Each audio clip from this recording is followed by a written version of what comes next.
Hello, thank you for coming. I'm Maxime. It's an honor for me to be here alongside Dan and in front of you. So thanks, Dan, and thanks to the Devox France team. Today we are here to talk about AsciiDoc, Asciidoctor, and the tooling around it. You will learn a lot today, but the hardest thing for you will be to sort out which one of us is French and which one is American. Bonjour et bienvenue à Devox France. Merci d'être présent à notre conférence. Je suis Dan Allen, le créateur du projet Asciidoctor. Aujourd'hui, nous allons vous expliquer les bonnes pratiques pour écrire en AsciiDoc. Dan, what are you doing? Alors, I think they know that I'm the French guy. alors, I've been spending too much time practicing my French, I guess. Encore en anglais. My name is Dan Allen. In my business, I focus on content strategy, building communities, and educating people about technology. And I also lead the Asciidoctor project. Maxime is an esteemed member of the Asciidoctor community and the creator of the AsciiDoc editor, which you're going to get to see later in the presentation. Okay, as you may know, if you follow us on Twitter, on other social media, we have some cool t-shirts for you. So don't hesitate to ask good question to win a t-shirt. So, Maxime, what's a good question? Yes, that's a good question. You win a t-shirt. Oh, yes. Super! So today we're going to teach you. We're going to teach you about AsciiDoc. We're going to teach you how to write more effectively, and we're going to do it in a fairly diverse way. We're going to show you some techniques. We're going to show you some tools. We're going to give you a little bit of demos. Demo. We like demo. And we'll introduce you to a muse named Asciidoctor, who's hopefully going to help you along your way towards what I call writing Zen. So if you're writing an AsciiDoc, boom. Then way to go. You're already doing one of the things that we recommend, absolutely, obviously. But we'll explain why. So what we do, though, is that we hope that today that you'll leave with some practical application, whether you're an experienced user of AsciiDoc or whether today you just begin your journey with AsciiDoc. We hope that you can have something practical to take away from today. So that's why we'll talk about various things. In the words of Scott Shukun, you'll be living the future of writing technical documentation. So I want to start out, just reflect for a moment, give you an image, reflect for a moment how you feel about writing documentation. Just think about what you have to do in your daily practices. You know, maybe you identify with this guy. We're going to call him Jacques because, yeah, he looks like a Jacques. So, and we're in France. So, you kind of feel maybe suffocated. Maybe you feel locked in. You feel like you're stuck inside of a process. So, this is kind of the way that documentation makes us feel. This is why not that many people. Well, this is great. Many of you come today to the talk. Documentation, when you submit to conference, say, that's sort of interesting. You have a talk on Java EE? No. How about documentation? Who wants to go to talk about that? But it has to be good because we have to empower our users. So my theory is that the challenge that we have with writing documentation has nothing to do with communication, but rather that we're suffocating ourselves with the way that we're trying to write it, and we need a couple of hacks to sort of convince the brain, because writing, we writer's block, those kinds of things. So think about just this week, reflect on this week. You've seen so many people, you've interacted with people. The whole conference itself is the whole idea of the conference is communication. You come to talks, the presenters talk to you. You go out in the hallways, you talk to each other, you go to the booths, you talk about the technology. So we're always talking. So imagine if we could take that communication and then just start putting it onto a piece of paper or onto a document. Like writing documentation would be so simple. You go up to someone and immediately you know what to say. Perhaps, if it's in English, wait till you hear this. En français, maybe you say bonjour, of course, oui. And maybe while you're talking to someone, you're also pulling out your phone and texting someone. Now, think about, though, the back and forth. Lots of questions. Très important. We'll get to that. Twitter, the same thing. Email, the same thing. There's a question, you answer it. So maybe the key to writing is the fact that we have to be motivated to do it, to provide an answer. So as humans, we sort of have this need to share information, but we share it because someone else is on the other end. Tell me about something. And so you say, I want to tell you about something. I'm that person. I'll tell you. So keep that in mind, because this is going to be a key thing to writing. When it comes to documentation, though, it's a different kind of question. How do I start? How do I get started?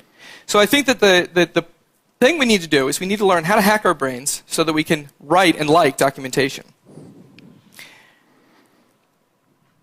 One of my friends, Martin Dashhurst, once said, writing is an ordeal, in an email to someone who asked, so what's it like to write a book? This was his answer. We don't want it to be that way. So why is this? Well, one of the reasons may be that when we write in documentation especially, we have to do structure. Now imagine if you walk up to someone and you say, Maxime, I'm going to talk to you about a couple of things. First, I'm going to talk to you about things that I did yesterday. Then I'm going to talk to you about things I'm doing today. And then I'll talk to you about things I'm doing tomorrow. So, the things I did yesterday. So we don't outline when we walk up to someone and talk. It's unnatural. So we go to write. This is a bizarre thing. So when we think about hard things that we have to do and assembling things, no image is stronger than an IKEA diagram. Here's a beautiful house. Here's all the pieces that's going to make that house. What goes from all the pieces to that house? Oh yeah, by the way, you didn't know that this was cheap because you have to put it together. So this is the way we feel with documentation. It's like we know what we want. We want a quick start. We want a manual. We know we want to explain to people. We know how the technology works. So how do we explain it? But what we have is just bits and pieces all in our minds. Okay? So what we need to know is, first of all, what's good output? What's bad output? Okay? So we kind of work that out. We're talking to you today about one way which we believe is is a good result. Okay, you can write an AsciiDoc, but you have to know basically what are the prerequisites, what's the audience, etc. If you're writing for the wrong people, that's not going to help. So notice that what we're doing here is when you walk up to someone, you know who you're talking to, so know your audience and know the reason why it is that you're talking to them. Maybe you're answering a question. So those are the parts. Then you just need to know where all those little like dowel rods go, and voila, house. Maybe not so easy. The other thing we're encouraging you to do is docs equal code. So the thing is that we have great tools for code, and we have great processes for code. Many of the talks this week have been about processes around publishing, managing software projects. I went to Cedric Guillem's talk the other day, and again, this is the same thing. All these great ideas, right? But we want to integrate all those, and as they do in the Groovy project, integrate those also into the docs. Why are the docs being held back? They don't get automation. They don't get checked with your test suite, etc. So we want to have that practice, and of course, the most important, versioning. So we're encouraging you to look at docs like code. Even if, I'm not even saying anything specific yet, but just imagine if we think of it that way, we unlock some things in our minds. Okay? And one of those is it brings you to being able to write documentation like you write code, which is in a plain text format, just like you write your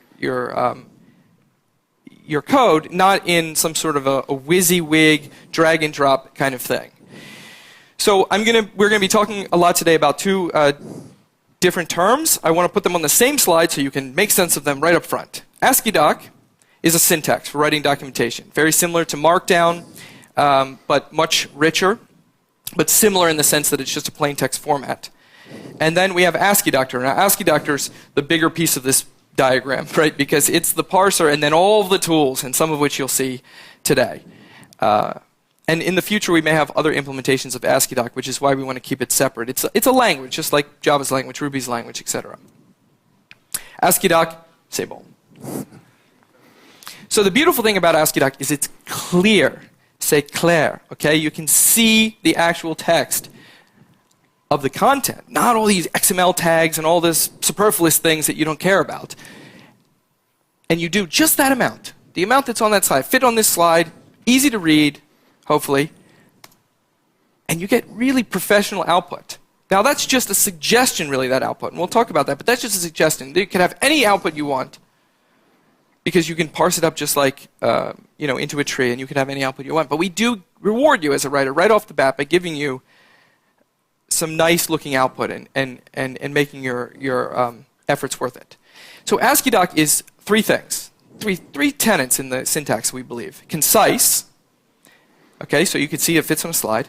It's consistent, so if you do one thing, like you do an image, you do a video, you just change the word image to video, otherwise the syntax is exactly the same. We're not changing the syntax when you just, and you would expect this in a programming language. You would look for this. You would say, okay, that's just weird.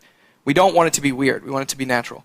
And then semantic. Lots of opportunities to put in extra information that may not be displayed, but can be used by tools or in publishing. And then those are the tenets we believe are of the syntax. But there are 5 things that we think that AsciiDoc helps you do that are requirements for a documentation initiative. Okay, so for the process of writing documentation. Number 1 is it has to be easy to read the documentation, whether it's read by a human or read by a tool. It has to be easy to read, easy to parse. Okay? Number 2 is that it has to be easy to edit.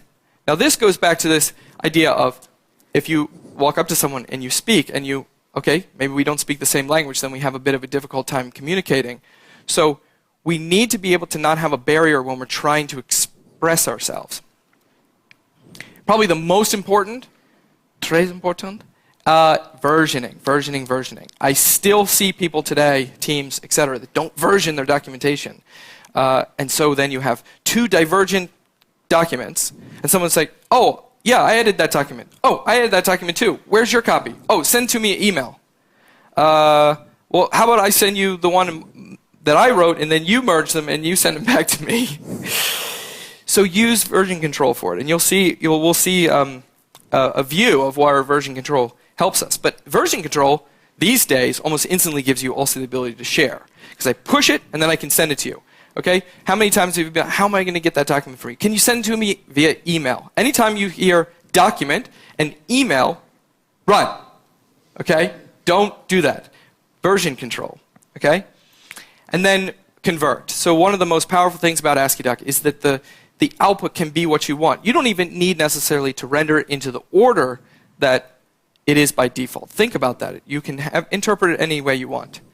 So as our shirts say, écrit en AsciiDoc, publié partout. Oui? Yes. Okay. We believe very strongly that all these other formats, EPUB, PDF, etc., they're very important, but they're output formats. They're display. That's presentation. The source code, the content, is source code. So you can publish in many ways. So with AsciiDoc, you can get all these formats right out of the box. Some of the tools are a little bit further along than others, but you can always even create your own if you wanted. But we also integrate with other systems. So even though you write in AsciiDoc, doesn't mean you can't use Confluence, for instance. So Guillaume Schubel does the plugin for the Confluence, and this is a very fascinating thing because, okay, we still have a choice to do that right in AsciiDoc, but we can still also use and integrate with the tools we already have. The Groovy project has a static site generation tool they put together, and so that's where they take their AsciiDoc. So you can publish it in various ways. AsciiDoc was also designed to be extended. So extension is not an unnatural thing like it is perhaps in Markdown, where you would end up with another flavor of Markdown, another flavor of Markdown. Extend, we believe in it. We give you tools to do it. One way is, I already mentioned, you can have your own custom converter. So you go from AsciiDoc to DITA, or we already have DocBook, but you could go to Mallard, or you can go to Man Pages, etc. You can add your own custom syntax, which I'll touch on in a second, and you can also just do AST transforms. These are getting more powerful as we go along, but they're pretty powerful already.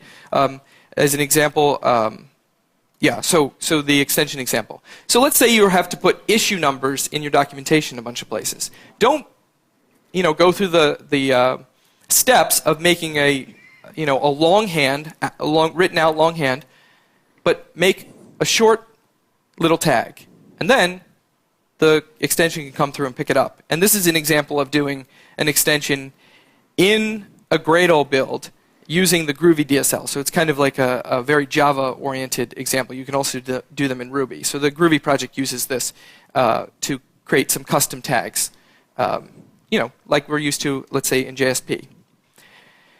So those are some of the an overview of the Asciidoctor syntax. I want to talk to you a little bit about writing before we get into tools. Okay, so in writing, and I've been doing a lot of writing recently in AsciiDoc, I've come up with 5 tips that I want to share with you for writing AsciiDoc more effectively. And you're going to notice that there's a theme here. The theme is that many of these tips are actually like tips that you would use, techniques you would use in code. Okay? So the first thing is sentence per line. So think about the way that you write code. Each statement gets its own line. Why does each statement get its own line? Because they're discrete items that get changed typically as a unit. If you change a line, you change that line together. You don't write everything on one line. Plus, we have to put breaks somewhere. So people will do different types of wrapping techniques with writing. I believe very strongly in this idea of a sentence or a clause or some logical unit per line. Here's why. Number one, it's easy to reorder the lines. And when you're writing, you often reorder lines. You say, well, actually, I want to put that sentence second and this sentence first. So I just go bump, and then the sentence goes up, and the other one goes down. If I want to split a long paragraph, I just have to put a blank line in between. Now I have 2 paragraphs. Oh, I didn't want to do that. I dropped the line, I put it back together. And I can move whole paragraphs and whole lines to other paragraphs, etc. So that's one reason for doing it. I can, and this we kind of discovered after the fact. It builds into the second one, but AsciiDoc supports line comments. So by doing lines, sentence per line, we can actually comment on the lines in between the lines. And we can write back and forth if we were exchanging the document in Get. We can also comment out lines if we're like, well, we don't want that sentence right now. Let's comment it out. Oh, no, let's bring it back. So we can bring in and out sentences very easily. And then finally, you can comment out whole sections, right? But you no longer have to scissor in there, like cut this sentence here and move it there. So this is one technique that we really find works really well. And the other thing that I like about this is, again, going to hack the brain. When you start to write a paragraph, you tend to think, I want to cover 3 things in this paragraph. So you type one sentence, you hit enter, you type another sentence, you hit enter, you type another sentence. So they're kind of like bullets. And it actually improves your writing, and you don't end up with really, really long sentences, because you can see a sentence that's sticking way, way, way, way off the page, and you say, this sentence seems really long. Look, it's really long. So just like in code, we say, maybe this method's doing too many things. It's getting really, really, really, really, really deep. Let's try to make another method. Okay, so a long sentence, someone has to read that sentence. Okay, so the second thing I've kind of already touched on, which is comments. This is a brilliant thing. Like, I mean, if you took this away from me now, I couldn't write. No way. Because I'm constantly writing to myself, oh, I want to do something in this section. I write to myself, I write to other people in the document, and I try things, ignore lines, move them around. Oh, comments. Just say boom. When you're stuck and you don't know what to do with your document, or you're ready to publish it and you're nervous that you've made mistakes, I found this technique out by accident / trying to work too long in days and getting really tired. So I said, oh, I'm so tired. I'm going to load it up on my phone, go pop down on the couch, and lay down, and I'm going to read it on my phone. I found that no errors could escape this filter. Once I'm laying down on the couch and I'm looking and I have nothing else to do and I'm not hunched over the computer, my shoulders are hurting and my arms hurting, all that, and I'm just laying there, all of a sudden it's like they bold and they enlarge and that is a mistake. I missed a word there. I can see it. So, and then I think the other thing is it puts you in the reader's shoes. You're reading and you go, wow, this is kind of windy. I mean, this is long. I'm so tired. Can we cut some of this? So you get yourself in the reader's shoes and you really step away from your writing. So I highly recommend doing this, especially when you're stuck and you want to make some progress. Just like in code, we have essentially the same thing as variables. So you can do these attributes. Attributes are great because you don't repeat yourself, number one. But attributes are also nice because attributes tend to be things like URLs. Well, URLs change, right? So if you bring all your URLs up to the top and put them in attributes, then when URLs change, you just have to go and look at the top, scan them, and filter it out. And I also recommend namespacing your attributes. You can see here I did URI hyphen. So anytime I'm doing a type, I kind of add a type, right, like in a programming language into it. We don't really have types, but you can sort of do that. And now if I have a validator that I want to write, I can actually go through and validate all my URIs because I know that the name is consistent. So nice little trick here. You can also do an attribute for a whole line of text. So you can actually do, like, you can see here I used the URI to create a link, but I could actually have made the whole link an attribute. And then also includes. Okay, includes are very, very powerful because they allow you to have reusable bits of content that you include into other documents. Maybe you keep writing the same introduction to your project over and over again. So move that into its own file, and every time you need the introduction, just do include. The other thing that the includes enable, which no one puts into practice better than the Groovy project on this, which is every line of code that's in the documentation is actually coming from the test suite and it's tested. So no more do you paste the code directly into your documentation. And the reason, what enables this is that the include mechanism has a way to go in and pull specific lines of code that are marked with a tag, or you can also do line numbers, to pull from a source code file. So the Groovy project is actually pulling it out of the test suite into the document as it's published. I'll also mention that we do have integration with JavaDoc, and this works in JavaDoc too. So if in your published JavaDoc you want to actually include some source code, you can do this as well. And finally, I'll leave you with this before we move on to the tools. Answer a question. So you're stuck writing documentation, okay? And you look at, let's say you've put some outline together for a documentation that you're writing, and the outline sort of says installation, okay? So going back to the interaction, I don't go up to Maxim and say, day, right? I ask him a question. So you say, Maxim, how was your day?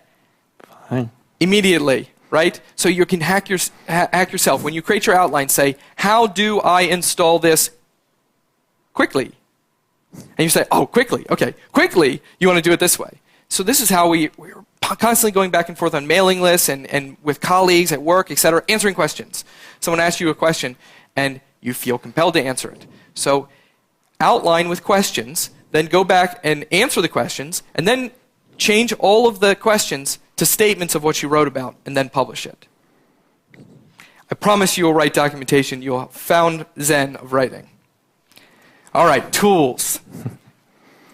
So AsciiDoc, absolutely everything radiates from GitHub. The reason that Asciidoctor was created was to support AsciiDoc on GitHub, and the reason for that was, well, we wanted to write an AsciiDoc and see a preview on GitHub. But also GitHub, it tends to be a really, really great way to publish, for free. But it changes the way that we think about writing. So the AsciiDoc site, for instance, is done, as are many sites now in the Java ecosystem, done using AsciiDoc. So now what you can do is you can go in to a document and say, oh, I spot an error, and then right next to it, or perhaps somewhere on the page, fork and fix, just like code. Fork and fix, fork and fix. And so we can actually use that code process of forking a project and sending a pull request and then merging that pull request in and then automatically publishing the result back out to the website. We can use that for writing content. And you absolutely get contributions to open source projects this way, or contributions internally, just like you would with a wiki, except in a more code-centric way. And on GitHub, it gives you really nice tools for being able to see those changes that were made. So I might see a pull request and it'll look like this. I can actually see which paragraph changed, and then I can see which particular word came in. So we can see here there was a correction that was made in the name of this file. You can also see the diff in rendered format. So this works on GitHub with AsciiDoc. So it's quite brilliant to be able to quickly see what changes were made. And notice at the top it folds, at the bottom the parts that didn't change. Very, very nice diffing tools. One of the things that I use, absolutely highly recommend, are the browser extensions for AsciiDoc. You don't even need to install any tools. You just go into the market. Both Chrome and Firefox have this. And you probably won't be able to see it, but at the very top of the screenshot, I'm navigating to a local file. So I just navigate to an AsciiDoc file, not HTML file, I navigate to an AsciiDoc file, I see this. And then I can click the little A in the upper right-hand corner to see the raw source. So this is a great way. I mean, people say, what tool should I use? Just use this. It's actually quite useful. If you want, there's quite a number of efforts going on for IDE integration. So basically that exact same thing, except also in your IDE. So we have, this is the Atom editor. There's one for the brackets editor. There's one for IntelliJ and NetBeans and Eclipse. And actually, we're hoping that this is going to be in the next version of Eclipse, like this AsciiDoc preview. So now we're going to see some live demos. So I'm going to turn it over to Maxim. He's going to cover two tools, one for publishing called HubPress and one for collaborative editing called ADoc Editor. Maxim? Okay, thanks. So I will start with HubPress. Okay. So at HubPress. So how many offshores have you tried HubPress? How many does know WordPress? So has anyone heard of HubPress? Okay, so a few. How many of you have blogged? So how many of you have a blog? At some point, any time in life, I had a blog. Okay, now down. How many of you have written a blog post this year? Okay, not bad, not bad, not bad. So for those of you who haven't written a blog post, okay, I was raising my hand. I haven't written a blog post. It's because barriers. So I will show you how to have a blog post, a blog, and a mini blog post quickly with HubPress. So rapidement. You can see that there is no blog at this URL.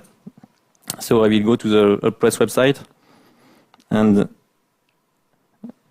the HubPress say you have just to fork the GitHub repository to create your blog. So I will do it. So first I will fork the repository to my personal GitHub repository. Take some time, few seconds, okay. So the first thing is to do some settings. So I will use the GH Pages default branch, which is the GitHub Pages branch. Yes, and I will rename my repository to have the custom URL. So my blog 7 and rename. Okay, so just with that, I have already something. Okay, so no downloads, just it's just a JavaScript application, full JavaScript application, which work with GitHub API. So next, I want to create a blog post. So first, I have two other lines of configuration to do, but it's I have only this to do. So to your repository, there is a HubPress directory and a config.json file. You just have to add your GitHub username here. So I'm Greo, and your repository name, my blog 7, then you save. Notice we're using the GitHub editor, so we're actually using Git just straight from the web. We're not even using a local client. Okay. Pretty nice feature. GitHub. So now I can access to the HubPress administration.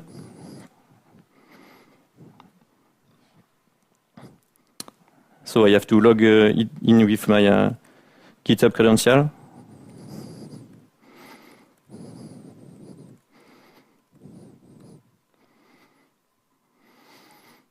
Okay, and I will do some settings to customize my blog.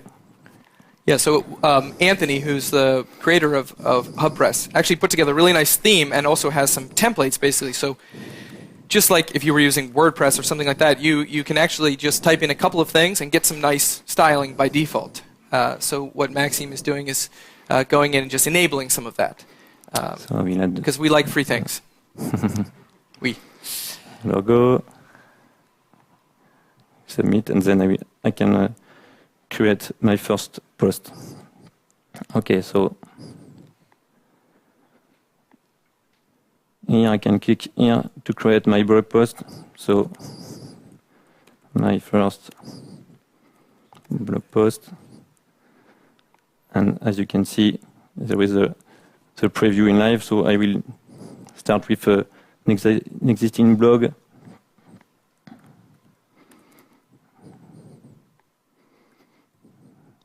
Okay. And then if you change things on the left, yes, this is happening in real time, right? I hope. Yep. Yep.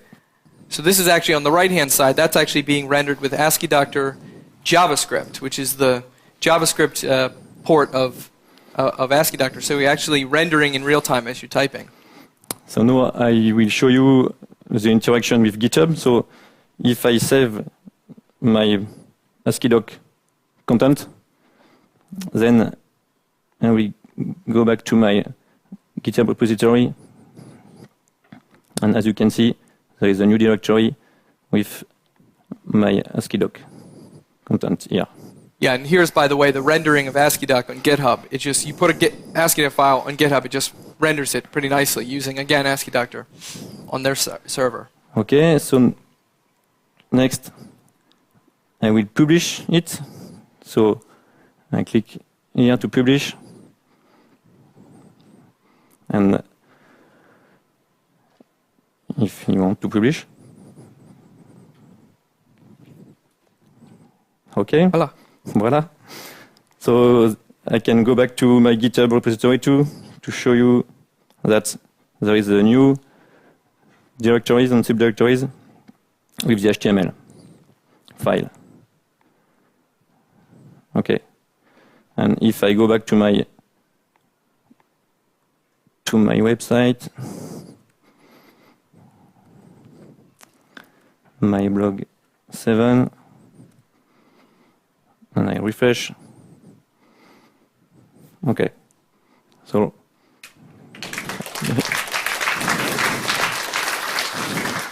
now those of you who have written your blogs, write about Devoxx France, right? Oui.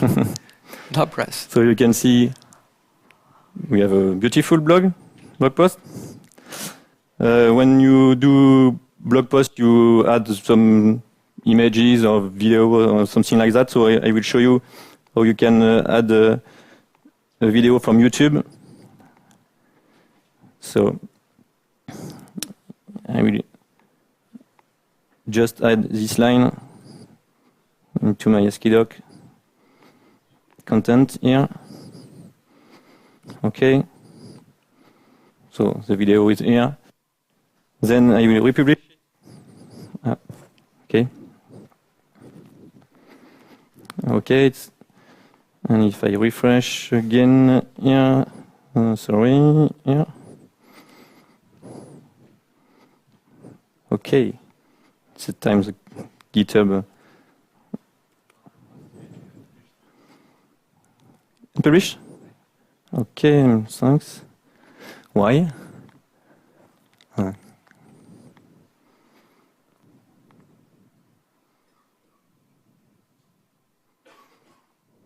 This demo effect. Demo gods.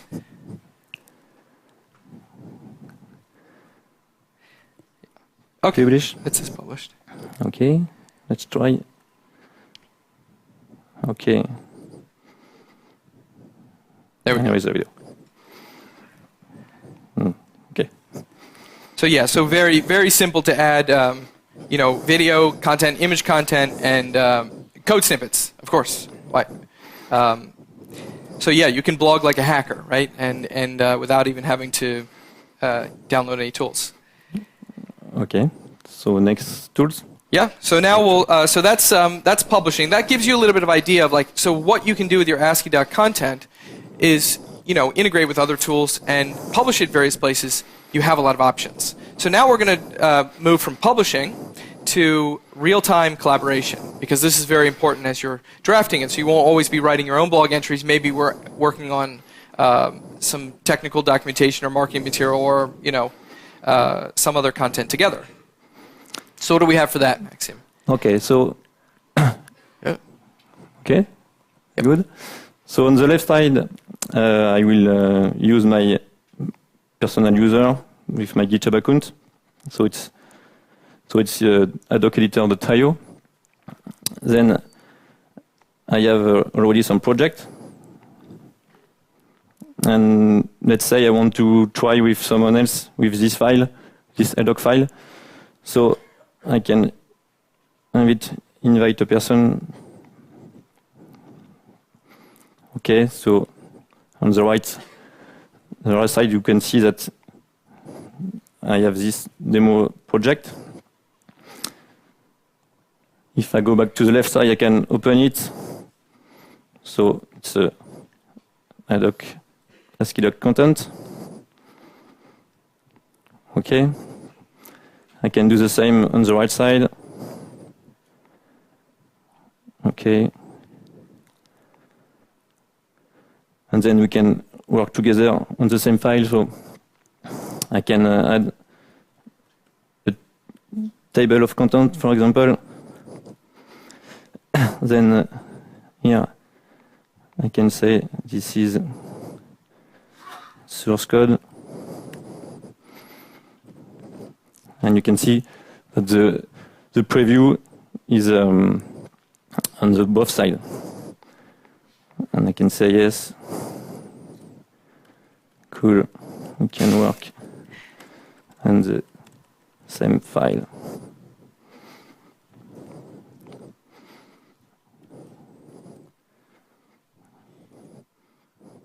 Okay. It works. Very good. So, okay, so we're able to basically do Google Docs for AsciiDoc, so there's no reason we have to be bound to that platform. And remember, this is just a tool. We'll see that.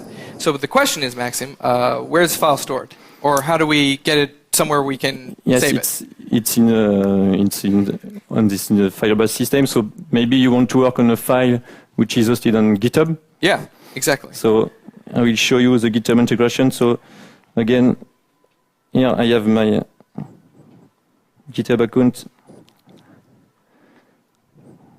and I can scroll down to a GitHub. So it's my GitHub repository, and I can add one file here, sample file from GitHub. So it's in my demo project. On the right side, I'm in the demo project, so I can load this file too, and we can work on it. Like, just I did it. Okay. Let's push to GitHub. And here I have. Yeah, so this person maybe says, oh, you typed it wrong. Ah, yes, excuse me.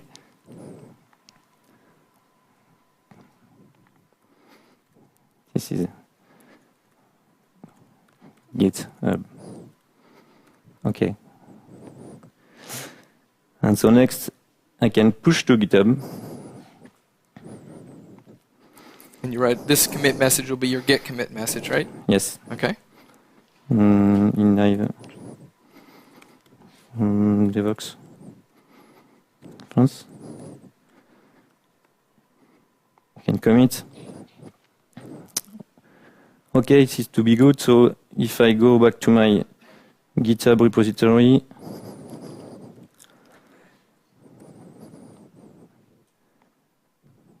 it was on the slide here, live from GitHub.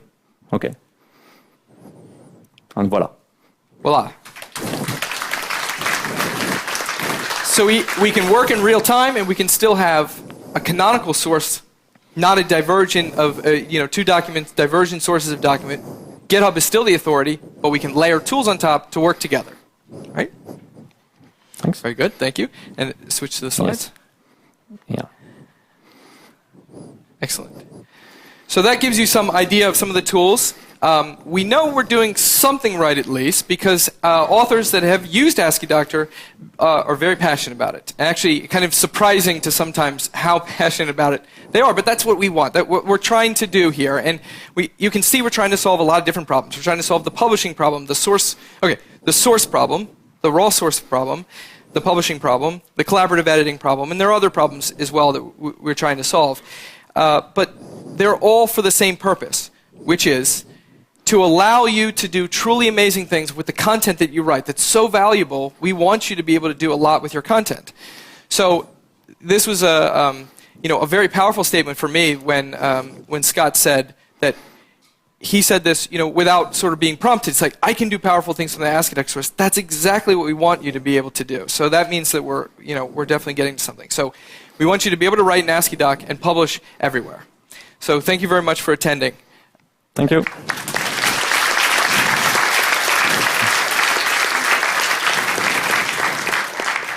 And then we got those shirts, right? So yes. Some questions. All right, questions. We like questions. If you want a Do we t-shirt. have, is there a microphone by chance or no?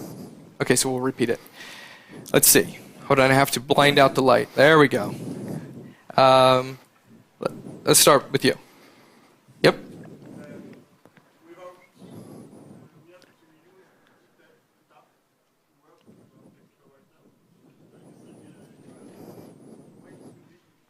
Mm-hmm.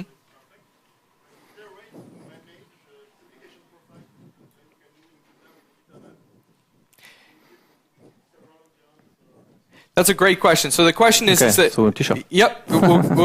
Yep. Hit him with a t-shirt. So the question is, so you have... you can publish up on GitHub, and that's great. Our team basically needs to have publishing profiles or such to be able to publish. So this is where I actually forgot to mention in the tools, we do have integration with all the major build tools. And this is kind of where we see most projects going. So for instance, the Groovy project uses Gradle extensively to get everything to work together. And often the Gradle project ends up being the controller that kind of gets everything pulled down, merged together, and calling AsciiDoc, and then publishing it back out with the publishing routines. So we have Gradle integration, Maven integration, and integration, etc. So those are definitely your home base, the starting point, if you will, of the publishing pipeline once you get to that stage. So does that answer your question? Okay, great. We'll go with you.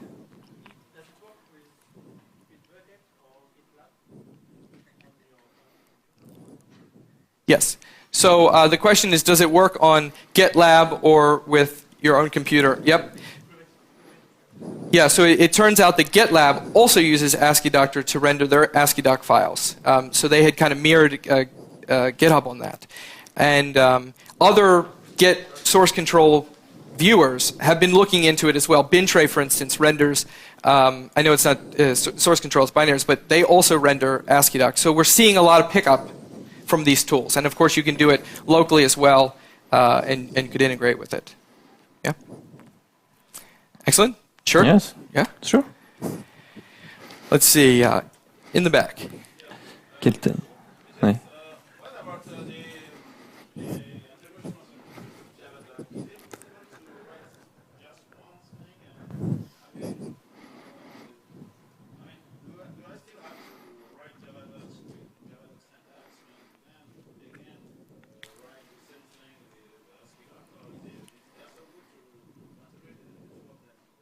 Yeah, so the question is there a way to write it once in JavaDoc, and so they integrate, so you're not also having to write regular JavaDoc and AsciiDoc? And so the answer is, and t-shirt, yes. Yeah, you hit him? Okay.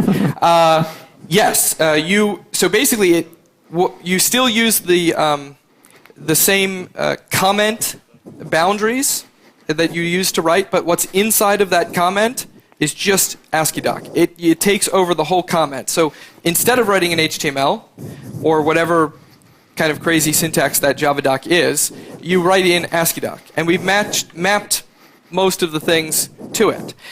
And then you can also, we see a lot of teams do it where they'll write some things, but then they'll also use the include statement to actually include the same piece of content, explanation, let's say, about a particular API, both in their manual and in their JavaDoc. Now, obviously, the programmer looking at the raw source will see an include. They won't see the explanation.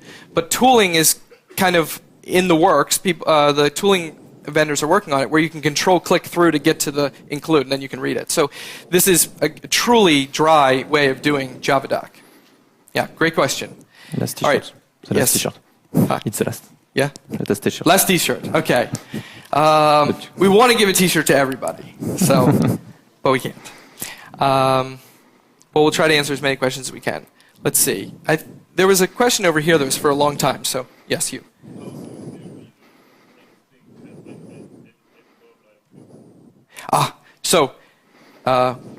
J'aime Vim.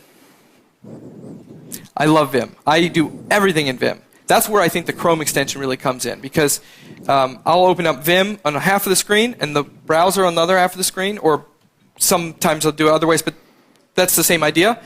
As I'm typing in Vim and press save, I see a preview. Type in Vim, preview. Type in Vim, preview. I like the preview. So there's syntax highlighting in Vim, and that's with any Linux distribution. So Vim has AsciiDoc syntax highlighting, and there's a couple of different, in the Vim plugin site, there's a couple of different like helpers that do autocomplete and stuff. I didn't install those, but there's a lot of support. Because AsciiDoc's a very old format, like Asciidoctor is a new implementation, but since it's been around for a long time, it's actually integrated in tools before we came around, and Vim is one of them. So Vim's had AsciiDoc support for 10 years. Yeah, good question. Okay, we'll go with you.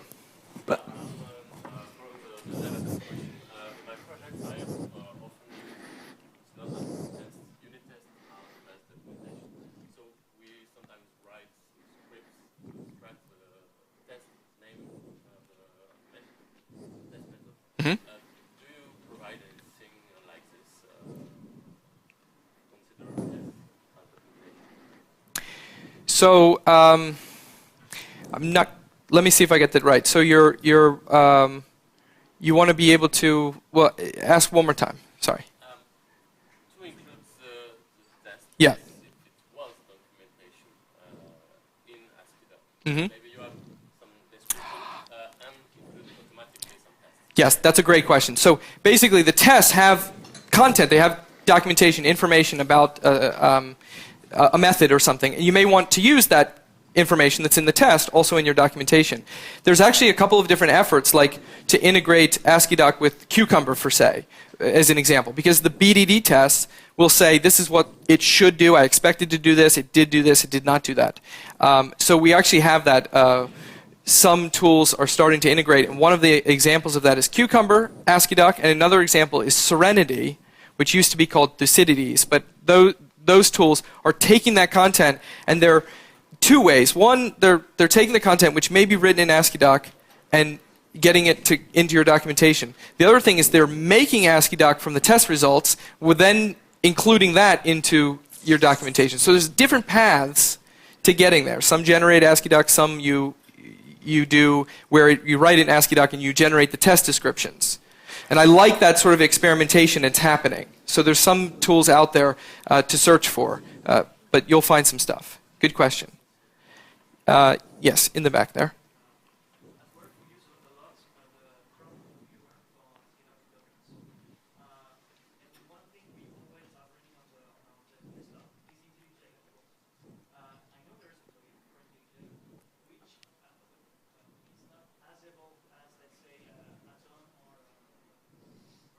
Mm-hmm.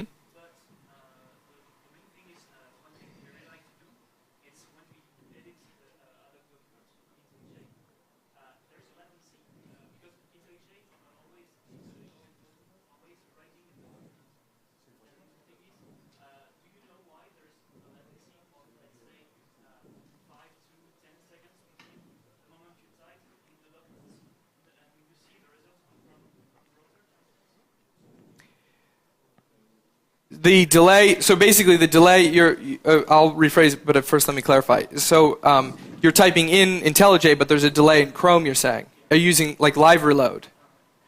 So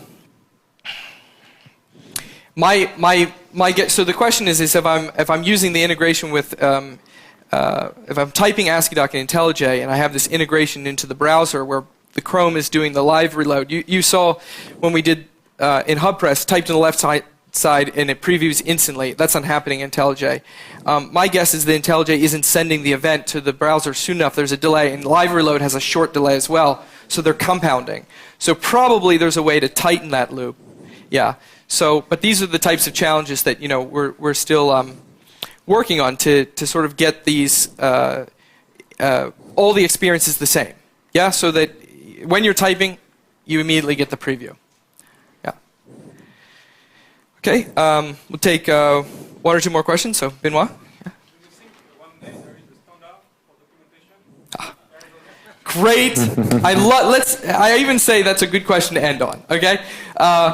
Do you see an opportunity for a standard documentation format? So one of the things that I'm very well aware of is that as people are switching from other formats to AsciiDoc, it puts a lot of responsibility on AsciiDoc because now, as I mentioned in the keynote, we are encoding the world's information, or at least parts of it.